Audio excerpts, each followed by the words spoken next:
Hello dear student class कक्षा 10 विज्ञान। और आज हम पढ़ते हैं गोलीय दर्पणों पर आधारित आंकिक समस्याएं। ठीक है, numerical problems based on spherical mirror. Question है पहला, बने हुए प्रतिबिंब पर का आकार, प्रकृति और स्थिति ज्ञात कीजिए। जब 1 सेंटीमीटर आकार की वस्तु को 10 सेंटीमीटर फोकस दूरी के अवतल दर्पण से 15 सेंटीमीटर की दूरी पर रखा गया है।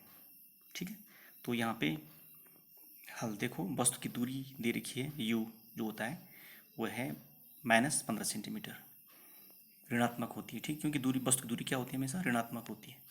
तो ये 15 सेंटीमीटर वस्तु की दूरी आप देख सकते हैं, ये 15 सेंटीमीटर, और ये ऋणात्मक होती है क्योंकि ये ध्रुव के बाएं तरफ मापी जाती है। ठीक है, फोकस दूरी है, ये अवतल दर्पण है तो इसकी फोकस दूरी है -10 सेंटीमीटर।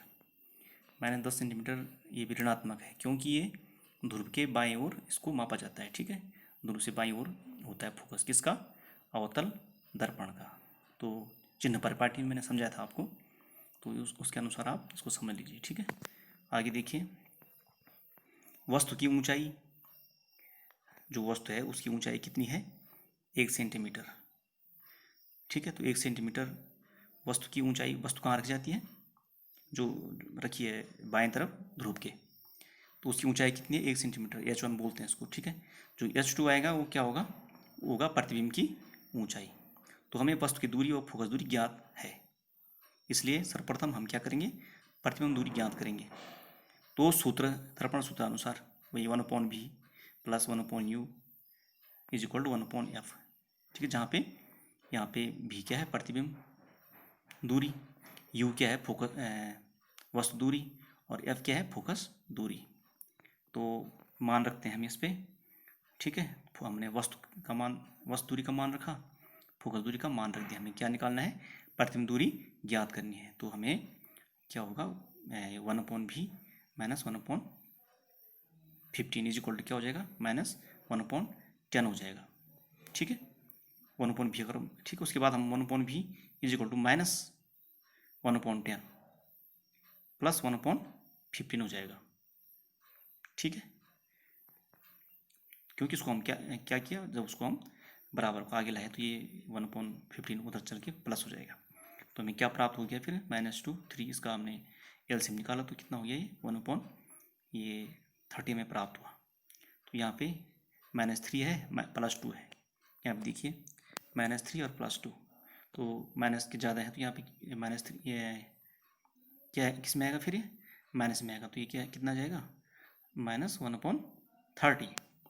ठीक है, इसलिए प्रतिबिंब दूरी क्या होगी, माइनस ऋणात्मक होगी 30 सेंटीमीटर, क्योंकि प्रतिबिंब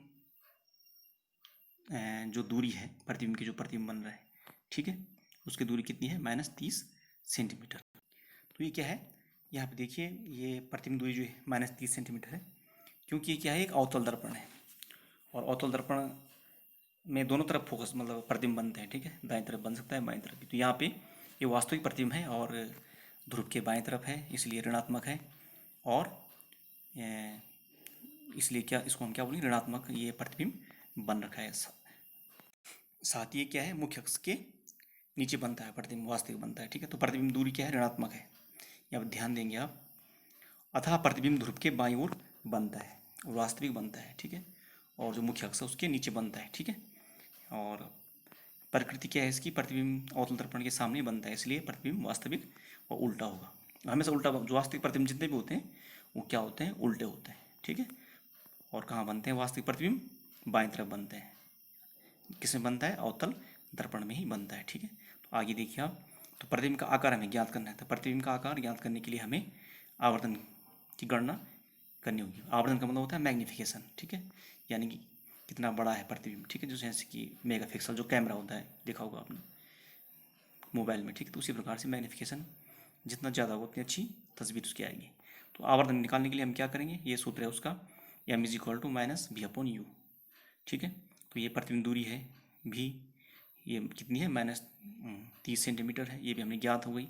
वस्तु दूरी पहले इसे पता है हमें, -15 सेंटीमीटर। इसको जब मान रखते हैं तो हमें क्या प्राप्त होता है, आवर्धन हमें क्या प्राप्त होता है, -2 सेंटीमीटर, यानी आवर्धन कितना है उसका, -2 सेंटीमीटर हमको प्राप्त हो गया है। अब आवर्धन के अन्य सूत्रानुसार हम, ठीक है, m is equal to h2/h1। h1 क्या है, वस्तु की दूरी, h2 क्या है, प्रतिबिंब दूरी, ठीक है। तो इसको हम ज्ञात करते हैं, ठीक है। तो यहाँ पे मान रखते हैं, हमें प्राप्त है दोनों, m इज इक्वल टू, तो -2 है, ठीक है। आवर्धन हमें पता है और हमें प्रतिबिंब की ऊंचाई ज्ञात करनी है। तो वस्तु की ऊंचाई कितनी है, 1 सेंटीमीटर पता है, ठीक है।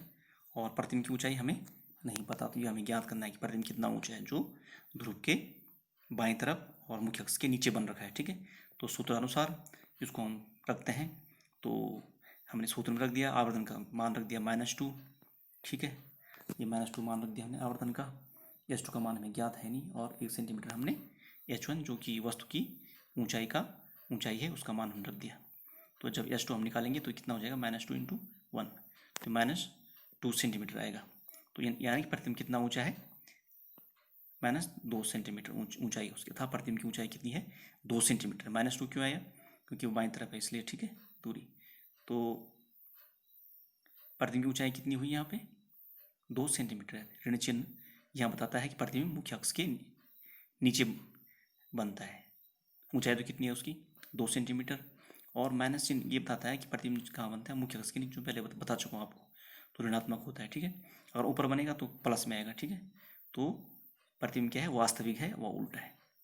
तो आपके लिए क्वेश्चन है यहाँ पे, एक 2 सेंटीमीटर ऊंची वस्तु को अवतल दर्पण में 16 सेंटीमीटर की दूरी पर रखा जाता है, जो 3 सेंटीमीटर ऊंचा प्रतिबिंब बनाती है। प्रतिबिंब की स्थिति एवं फोकस दूरी ज्ञात कीजिए।